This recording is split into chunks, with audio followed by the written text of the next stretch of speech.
and he won. Let's bring in Republican Congressman Representative Drew Ferguson, who serves on the House GOP Doctors Caucus as well. Great to have you. What's the feeling like for House of Representatives members like yourself? As I know we're excited and waiting to see what the CBO says. What about you?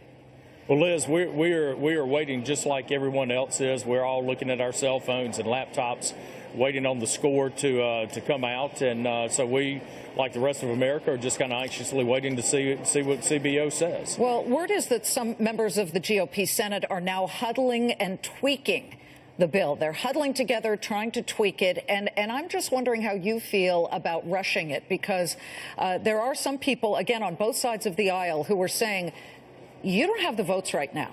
You can only lose 2 votes of 2 senators, and anything beyond that, which you just don't have the votes. So would you, if they asked, advise them to just take a little more time and convince the fence sitters on this, or the no votes, like Senator Ted Cruz or Rand Paul? At least they were no on Friday.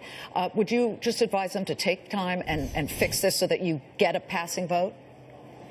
You know, we need to move this bill forward as quickly as possible. There are so many Americans right now that are seeing their health care coverage stripped away. They're seeing their access to doctors denied. We've got really good provisions in the GOP bill, and I feel confident that the Senate's going to come through with a bill that is just as strong. One thing we know is that Obamacare continues to fail. We continue to see it hurt small businesses and families. And most importantly, we are seeing it destroy a Medicaid system that was designed to protect the most vulnerable around us. And I think that we've got to fix that. Apparently, they are really updating, and I'm talking about the GOP senators right now, the so-called continuous coverage idea. And that is important because what they want to do, and what Obamacare originally wanted to do, was encourage people to buy insurance by penalizing them in some way, shape, or form if they let their insurance lapse. How harsh should the penalty be? Well, I'm not sure what the senators are working on right now, but obviously waiting to buy insurance until you're sick is not good for the markets, and it's really not fair to your fellow Americans. Fellow taxpayers who have to cover you at your worst possible moment, correct? Exactly. I think as Americans, we all have an obligation to buy into this system and do it voluntarily. And we need products that make sense for us. We need products that allow flexibility for younger Americans, for families, for small business owners. Most importantly, we've got to have products that allow the doctors and the patients to have those intimate conversations that only those two can have. And I'm confident that the GOP bill does that, and I feel confident that the Senate bill is going to come very close to that as well. There's a lot of anxiety, Congressman, about coverage specifically of addiction.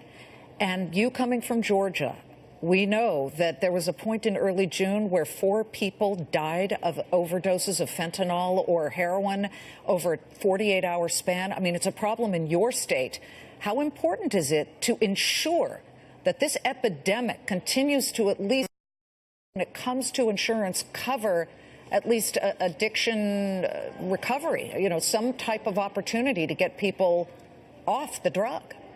Liz, I can tell you that addiction is a very, very tough problem that many Americans face. Just about every single family that I know has faced this in some shape, form, or fashion, and there are a lot of issues that come with that. So making sure that people have access to coverage for addiction, for mental health illnesses, those are things that we all agree on and know that should be in the bill. But I will say this: I think that the opioid crisis that's facing America is absolutely enormous. It's tragic, but it's simply fixing health care doesn't fix that entire problem. There are a lot of other issues around it that we're going to have to deal with. Congressman, we have about 30 seconds, and I know that doesn't sound like a lot of time, but go for it. You're on the Budget Committee. You're also on the Infrastructure Committee. Does this focus on that, on health care, derail any plans to get things like tax reform and infrastructure bills through? Well, one of the things that's very important on the Budget Committee is looking at mandatory spending. Right now, we have a real issue with mandatory spending, and one of the things that the Affordable Health Care Act does do is it puts Medicaid on a diet for the first time in its history. It's the largest single entitlement reform that's ever been done. So we've got to get that done, making sure that we repeal the $1.2 trillion in taxes that are crushing our economy. And that's important for tax reform because that's about 10 basis points in the tax code.